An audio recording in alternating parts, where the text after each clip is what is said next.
Radio Sucesos 101.7 FM presenta su noticiero Sucesos con Milton Pérez y Verónica Larrea. Un periodismo libre para una democracia plena.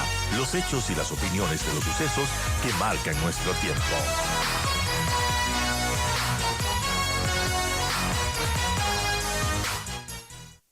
Y bueno, estamos aquí con don Rodrigo Jordán, consultor en comunicación. Gracias, Rodrigo, por estar con nosotros.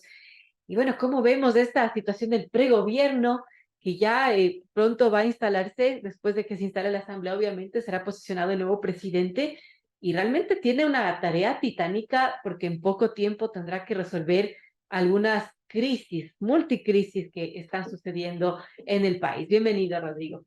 Gracias, buenos días. Uno de los aspectos más importantes que creo que hay que mencionar es lo que siente la ciudadanía, es lo que sienten las personas que nos están escuchando. Y creo que hay dos elementos básicos para poder leer lo que está ocurriendo en el Ecuador. Primero es que el Ecuador eligió un presidente sin tiempo.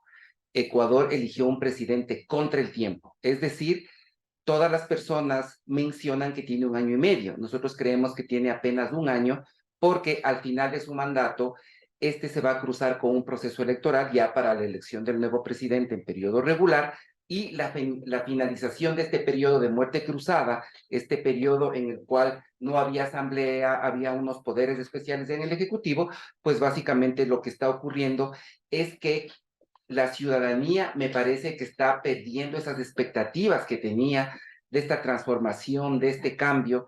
Y segundo, somos un país en el cual, curiosamente, pensábamos que la inseguridad, pensábamos que el desempleo y la lucha contra la pobreza eran los principales problemas. Pero ahora nos damos cuenta que por encima de eso está un descalabro financiero. ¿Qué quiere decir eso? Que sin recursos no se puede atender ni se puede combatir ninguna de las preocupaciones del Ecuador. Entonces, las personas están sintiendo que hay cierto desazón. Entiendo también que el capital político del presidente electo está bajando un poco luego de todos los anuncios.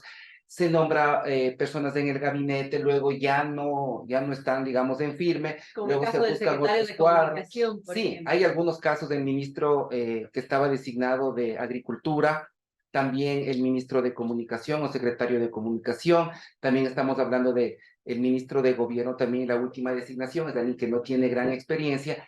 Entonces me parece que el presidente sí está teniendo ciertos problemas, pero lo más importante en la lectura de lo que está pasando, primero, es que estamos en un país en emergencia, sin tiempo, y también, obviamente, con cierto desazón de la ciudadanía por lo que está ocurriendo. Y que el principal problema ahora ya no es ni el desempleo ni la inseguridad, sino es el descalabro económico que hacen inviable cualquier gestión de gobierno. O sea, no hay plata y cuando no hay plata, ¿qué opciones se tiene, Rodrigo?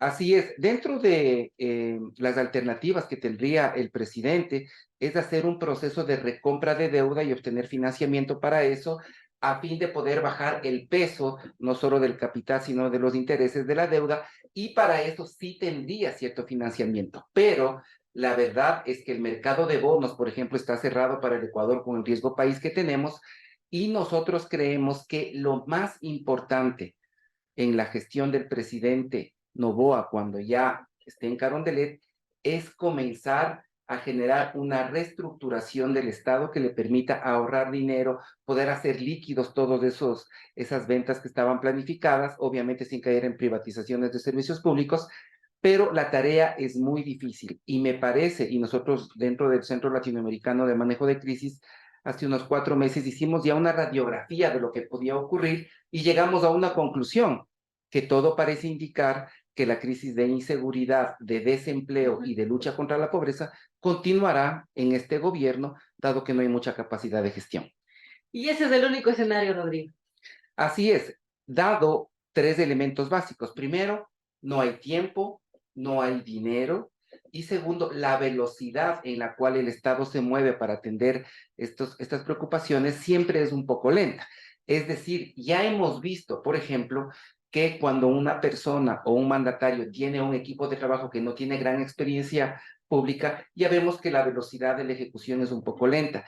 Y también, como un cuarto elemento, vemos que el presidente electo Daniel Noboa está privilegiando la juventud, las vinculaciones, empresariales y la no contaminación política, entre comillas, para la conformación de su equipo. Y aquí viene un dato que creo que pocos estamos viendo. Faltan menos de 10 días para la posesión del presidente y no ha nombrado aún el mandatario ni la mitad de su gabinete. E incluso ya hay informaciones que, por ejemplo, el ministro de Turismo será alguien que se recicle del anterior gobierno, lo cual nos habla de que realmente el presidente no tenía una gran planificación cuando estaba en campaña, no tenía su equipo listo, tanto que hemos visto que a puertas de que inicie su mandato, pues su equipo no está conformado. Y ahí hay dos aspectos importantes. El presidente tiene casi 3.000, 2.900 funcionarios de libre remoción que tiene que nombrar, 400 de esos del alto gobierno. Y nosotros creemos que hasta que sean llenadas esas vacantes, se podría tardar el presidente entre 94 meses, 90 días y 4 meses, lo cual se le hace cada vez más difícil esa gestión y obviamente hay que entender que el presidente también, por sus propias palabras, ha dicho que entraría a un proceso de reelección. Es decir, creo que no hay que tener muchas esperanzas con el nuevo gobierno, más bien como sociedad tenemos que seguir trabajando para desarrollarnos, como ya dice una encuesta de Click de mediados del año anterior, para desarrollarnos sabiendo que el Estado no va a ser un soporte para ello. Qué complejo. Aquí, ya amigos, conversamos con Rodrigo Jordán, consultor en comunicación y también es parte del Centro Latinoamericano de Manejo de Crisis de Comunicación. Y ellos hacen un análisis muy importante que dice, aunque el Ecuador eligió un presidente sin tiempo, no hasta hoy le ha puesto un gabinete con escasa experiencia pública, a menos de 15 días que el presidente electo asuma su mandato. Este solo ha anunciado a 9 de sus 20 ministros, algunos, como mencionábamos aquí, se han bajado de la camioneta. La mayoría de los destinados tiene escasa experiencia en cargos de alto nivel en el sector público, justamente cuando el desafío del nuevo gobierno es enfrentar los gravísimos problemas que vive el Ecuador en un periodo extraordinario de solo 17 meses y, como decimos, en la práctica es bastante menos. Ahora, es un gabinete muy joven, con escasa experiencia del sector público, pero el mismo presidente Noboa es alguien muy joven, sí fue asambleísta, pero en realidad no tiene más experiencia que aquello. Así es. Cuando nosotros vemos las perspectivas del nuevo gobierno, tampoco hacemos una apología del pesimismo, simplemente lo que estamos diciendo es, esta es la realidad y la sociedad ecuatoriana creo que va a tener que esperar un poco más para que sus principales problemas sean solucionados. En ese aspecto, el análisis del gabinete, si hacemos un análisis del gabinete, vemos tres aspectos básicos. Primero, a pesar de que el presidente, yo me imagino que se ha esforzado por nombrar a los mejores ecuatorianos que él cree para su principal equipo de gobierno, su gabinete, este gabinete no está generando confianza en los grupos meta y grupos de interés que tiene el Ecuador. Y esta percepción viene desde los multilaterales hasta la percepción de los empresarios y las personas que generan empleo. Por ejemplo, no se diga de la ciudadanía también. Esto se ha reflejado no solo en un incremento del riesgo país, también se ha reflejado en declaraciones de la banca internacional, la banca de inversión, que nos han mencionado, por ejemplo, que el programa económico del presidente todavía no convence porque es un programa todavía muy general.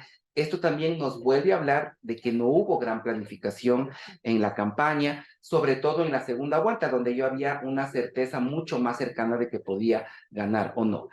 Y también he escuchado algunas voces que dicen sí, pero algunos de los miembros del gabinete sí han tenido cierta experiencia pública. Eso es verdad, pero no en el alto gobierno.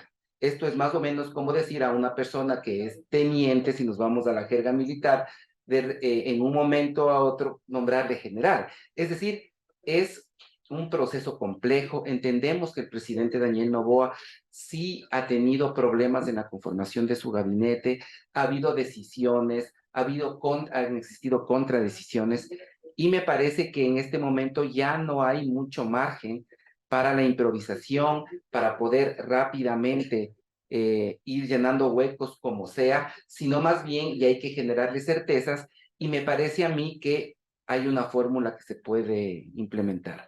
La primera es que a pesar de la juventud de ese equipo, existan consejos consultivos de exmandatarios, exministros, especialistas que han estado ya en esos cargos con cierto nivel de éxito para generar ciertos niveles de consejería.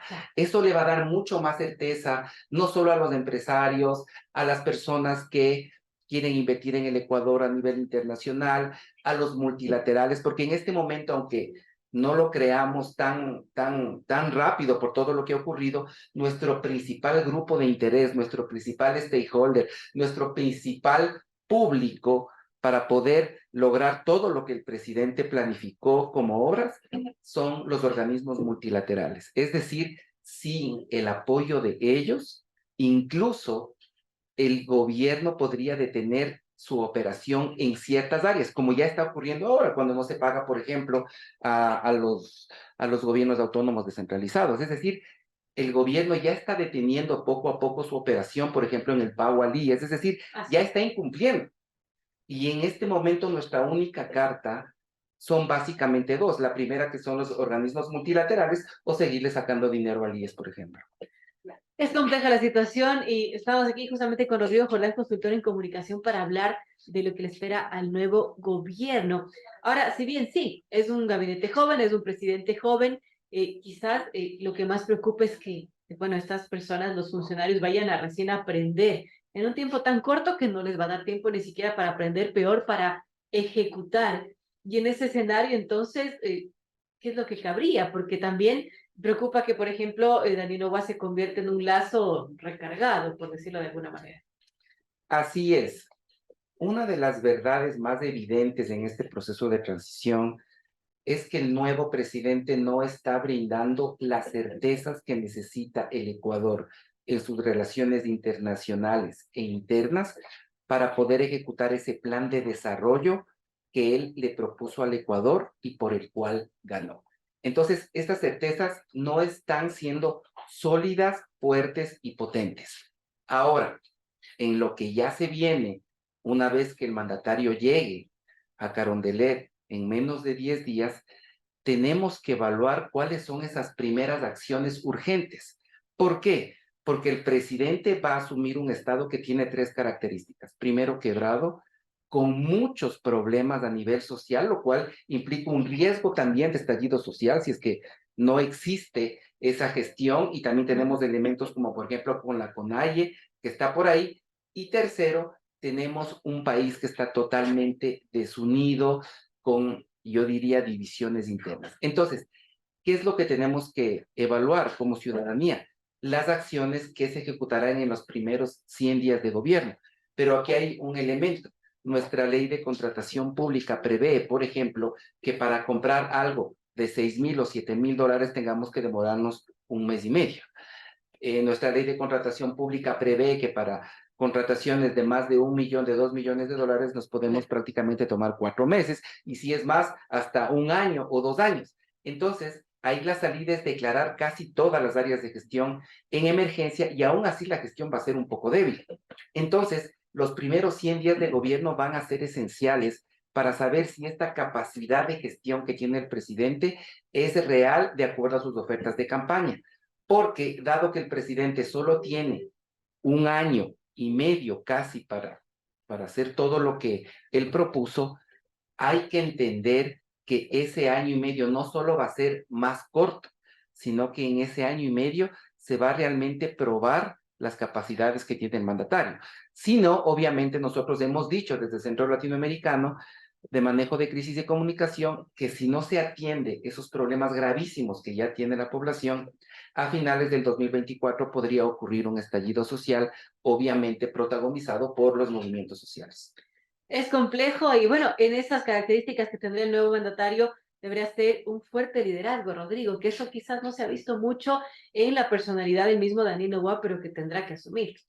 Así es, el presidente necesita generar cambios importantes, y como tú bien dices, se necesita liderazgo, y el liderazgo tiene que ver mucho con la comunicación, y el liderazgo tiene que ver mucho con su capital político.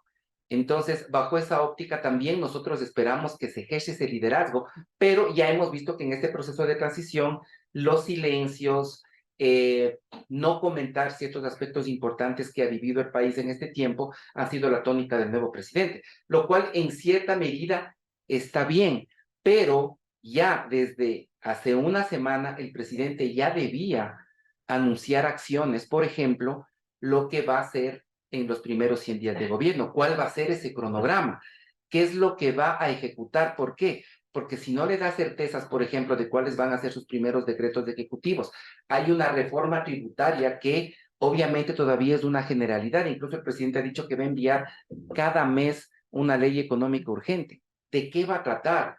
Sabemos claramente que el Ecuador tiene un grave problema de ingresos por tres aspectos. Una baja importante en la producción de petróleo. Segundo, una baja en la recaudación de impuestos. Y tercero, el aumento sostenido del gasto público. Y tenemos un déficit, obviamente, del que se habla mucho, que puede llegar casi a 8.000 millones de dólares. Está previsto que en este año, el Ecuador crezca 0,8% y aún no sabemos todavía a nivel económico el impacto de los apagones. La previsión era 3,2%. El 2022 tuvimos un PIB de 115.000 millones de dólares a nivel nominal, pero para el próximo año está previsto que el Ecuador apenas crezca en el 0,8% y es una cifra en revisión, que podría ser 0,3 o 0,5 con el impacto por los apagones. Es decir, todo el escenario que tenemos nos lleva a pensar ya para las familias ecuatorianas, para los empresarios, y volvemos a decir que todo el escenario nos indica que la sociedad y sus diferentes grupos van a tener que desarrollarse a pesar del Estado, porque desde el Estado no se prevén grandes políticas de intervención social, de empleo, obviamente de aumento de los índices o mejoramiento de los índices de seguridad. Es decir, el Ecuador me parece que el próximo año va a tener otro gobierno de transición, en el cual obviamente la gestión será una gestión, yo diría, leve, sin grandes esperanzas de cambio. Y sí, lamentablemente hay que ser realistas y es un escenario realista el que nos plantea Rodrigo Jordán, consultor en comunicación. Gracias, Rodrigo, por estar con nosotros. 9 en punto y tenemos que despedirnos.